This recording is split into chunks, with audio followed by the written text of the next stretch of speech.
Pemirsa, dalam situasi yang semakin genting di Gaza, Palestina, dan baru-baru ini juga terjadi serangan udara yang menewaskan sejumlah jurnalis Al Jazeera, kita ingin memahami dan mengetahui lebih jauh terkait kondisi dan situasi di sana dan seperti apa keadaan tim medis di garis depan serta tantangan kemanusiaan yang dihadapi di Gaza. Sudah bergabung bersama saya dalam sesi wawancara ini salah satu dokter dari Emergency Medical Team EMT Bulan Sabit Merah Indonesia yang tengah bertugas di Rumah Sakit Al-Shifa Gaza City.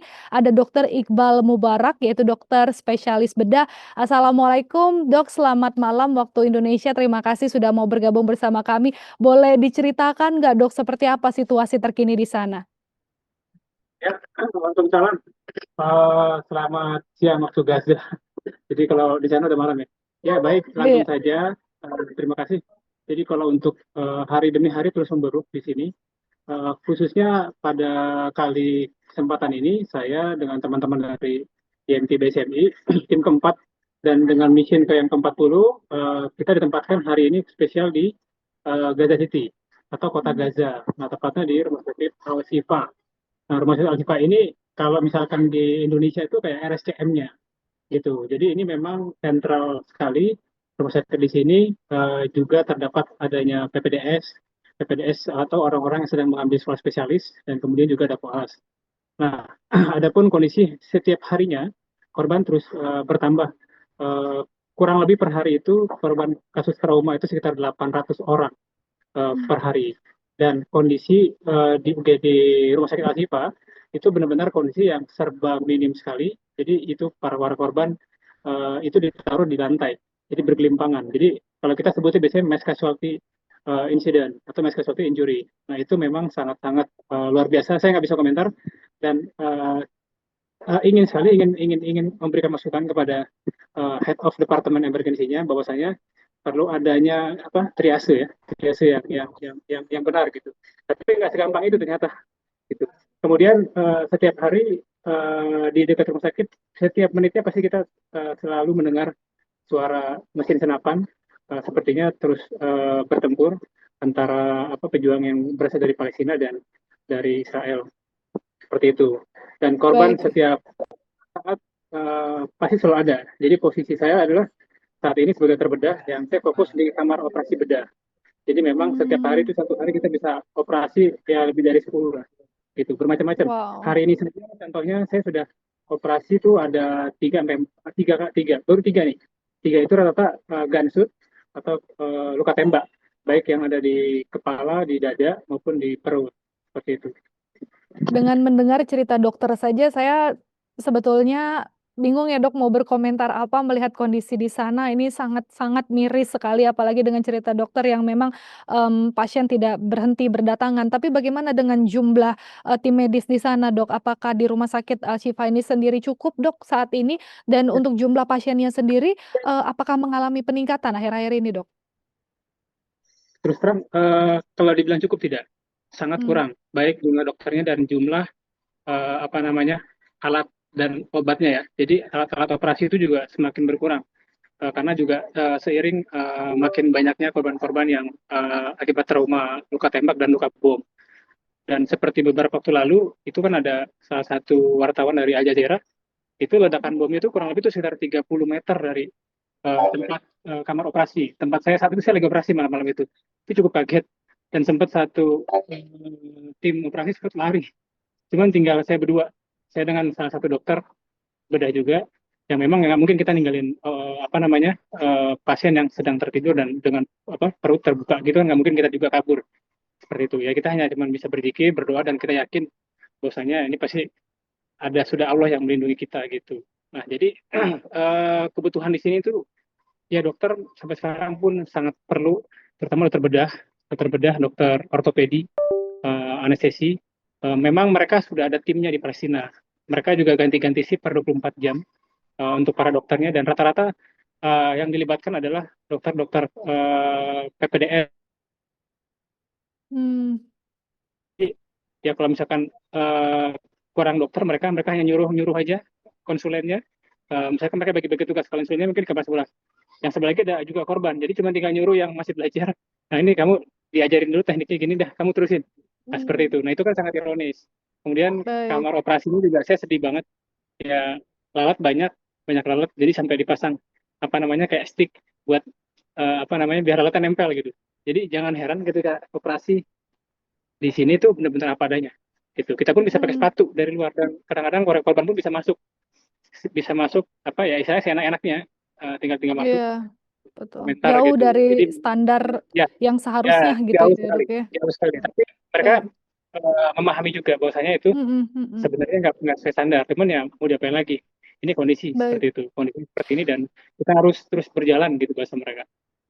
Dok, tadi kan Gitu. dokter sempat cerita sedikit terkait dengan, meninggalnya jurnalis, Al Jazeera dengan, saat itu dokter juga tidak jauh dari lokasi, itu boleh diceritain nggak sih Dok seperti apa? Dan, dengan adanya tragedi meninggalnya jurnalis Al Jazeera ini sendiri Dok, apakah, layanan medis terganggu Dok? Atau adanya tercemar ketakutan saat ini atau seperti apa Dok? Kalau terganggu, enggak. Mhm Dipastikan tim apa namanya tim medis yang memang asli dari Palestina sudah siap. Artinya terus berjalan. Kan kesepakatan mhm internasional salah satunya adalah yang dianggapnya green area itu adalah daerah rumah sakit ya. Ya terlepas tidak ada yang jamin gitu. Seperti kemarin saja pada saat rudal jatuh, saya nggak tahu itu entah apa dari drone apa dari pesawat F-16 saya nggak tahu. Pokoknya itu mhm. malam-malam, terus sekitar jam 11-an kalau nggak salah saya. Dan itu benar-benar kencang sekali. Jadi saya benar-benar terasa itu apa dentumannya itu. Ya cuman kita sempat kediam beberapa detik, ya lihat-lihatan gitu kan, bagian kabur. Uh, nah itu agak tembak-tembakan gitu deh. Mmm. Ya, jadi gitu. Baik, Dok, saat ini kan dokter di rumah sakit yang Ya. tadi kita sempat cerita juga bahwa, rumah sakit dokter ini kan rumah sakit yang sebetulnya di pusat di Gaza City, di kota Gaza yang memang banyak serangan terjadi gitu ya, Dok. Apa sih, Dok, perasaan yang dirasakan hari-hari dengan penuh kecemasan dan ketakutan gitu kan, dan ketegangan tapi tetap melakukan, tugas sebagai seorang dokter dan harus melindungi pasien gitu, Dok? Iya, kalau dibilang cemas ada ya, normal ya. Mhm Cuman nggak tahu, mungkin karena doa dari rakyat Indonesia, kemudian juga dari kedua orang tua saya, dari istri juga, dan dari semua teman-teman. Jadi ada sebuah keyakinan tekad sih, yang sebenarnya ya saya yakin memang ini jalan kita yang memang udah memutuskan mhm memilih untuk terjun kemari. Dan saya tidak tahu, tapi saya mungkin apakah kita pernah dijajah ya 30-60 tahun apa namanya dengan Belanda, kita pernah berperang juga. Nah, artinya walaupun saya tidak pernah hidup di tahun tersebut, tapi setidaknya genetik kita juga ada gitu. Nenek moyang kita juga, mhm negara kita juga negara yang pernah melawan penjajah. Ya artinya jadi kayak dentuman bom setiap harinya. Satu hari pertama sempat nggak bisa tidur. mhm Jadi karena khawatir ya bom atau rudal tersebut masuk ke daerah tempat kita tidur kan gitu kan. Cuman akhirnya mhm kita sholat malam, kita pokoknya kita biasakan sholat malam segala macam, kita jaga wudhu ya. Karena saya Muslim, jadi saya jaga wudhu. Jadi kalau misalkan batas saya wudhu lagi gitu. Jadi pun alhamdulillah. Jadi nggak tahu kayak seperti ada kekuatan apa nggak tahu. Pokoknya saya juga jadi kita tenang-tenang aja gitu. Jadi kita nggak terlalu khawatir yang berlebihan gitu. Karena kita yakin ya kita di sini tentu bukan apa namanya ya sudah pilihan lah gitu. Pasti baik. ada yang Dok, melindungi seperti itu. Untuk kebutuhan di sana sendiri apakah semuanya tercukupi Dok untuk dokter dan tim medis, di Rumah Sakit Al-Shifa sendiri? Dan apakah memang, tenaga kesehatan di sana termasuk dokter sendiri ini merasakan ancaman langsung nggak sih Dok, di rumah sakit ini sendiri? Kalau di rumah sakit sendiri sih nggak ada ancaman spesial ya untuk medis. Mhm Ya mungkin ancaman-ancaman secara umum aja. Kayak misalkan mhm tiap menit kita dengar suara ledakan bom, kemudian dengar suara AK-47, kemudian juga suara senapan-senapan mesin-mesin yang memang besar gitu.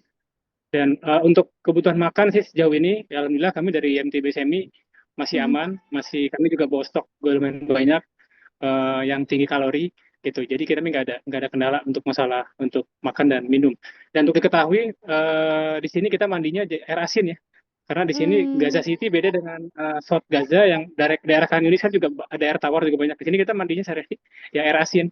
Jadi kita anggapnya ya udah dibawa enjoy aja sikat gigi juga serba asin. Jadi yang masak untuk minum gitu. Jadi ya oke. tiap hari ya begitulah pokoknya. Baik, karena saya tahu tadi kita perjuangan untuk wawancara ini cukup sulit karena sinyal dokter di sana juga Iya, sulit dan tadi dokter juga cerita iya, bahwa harus isi token untuk bisa iya, wawancara ini ini, jadi stoknya. saya agak cepat aja, Dok. Iya, Dokter ada yang mau disampaikan terhadap komunitas internasional gitu, Dok, atau pemerintah Indonesia terkait, situasi ini dan untuk memperkuat mungkin, dukungan kemanusiaan ini silakan, Dok. iya. Untuk tim internasional, Mhm. kalau saya boleh minta ya, ya untuk United Nation, ya tolong memang betul ya berikan apa yang itu memang haknya Palestina. Itu aja. Jadi dan untuk teman-teman internasional juga, bagi teman-teman medis khususnya, ya baik dari Rahma, mungkin ada MSF, ada UKMed, ada Kadus, dan lain-lain, tolong jangan pernah stop untuk mengirimkan atau mendeploy tim medisnya untuk di daerah Gaza.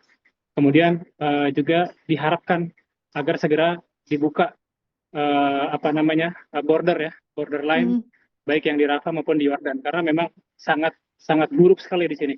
Dengan kita kopi saja, kopi 1 kilogram itu 9.400.000 saya hitung. Kemudian gula, gula juga 1 kilo juga di atas 2 juta ke atas. Jadi ini suatu hal yang memang luar biasa banget.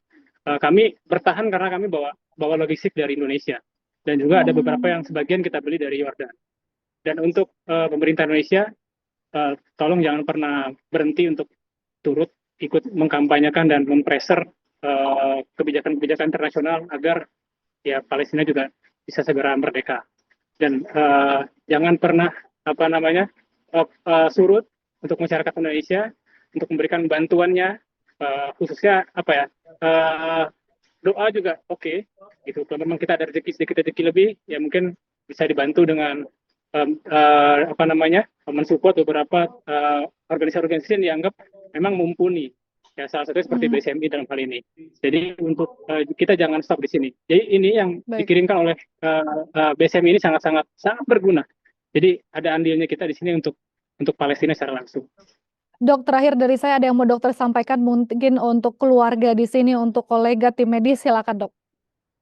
Ya, untuk keluarga, uh, untuk istri saya sayang sama kalian semua. Kemudian untuk orang tua saya, jangan pernah berhenti untuk mendoakan saya juga. Dan untuk teman-teman kolega saya, teman-teman bedah, teman-teman dan spesialis lainnya, dan teman-teman Ikatan Dokter Indonesia juga, tolong apa namanya, jikalau nanti suatu saat diminta untuk dikirim ke Gaza, jangan pernah ragu, jangan pernah Mmm. khawatir, karena memang profesi ini adalah ya ini adalah pilihan kita, pilihan pilihan kita memilih menjadi seorang dokter spesialis bedah, bukan hanya untuk ya maaf untuk pribadi saja, bukan hanya untuk keluarga saja, tapi juga untuk umat, dan itu harus dibuktikan, bukan hanya dilapaskan saja, tapi juga seperti seperti Gaza ini adalah memang betul-betul hal yang real, yang depan mata, yang kita nggak bisa hanya ya maaf ya hanya diam saja gitu.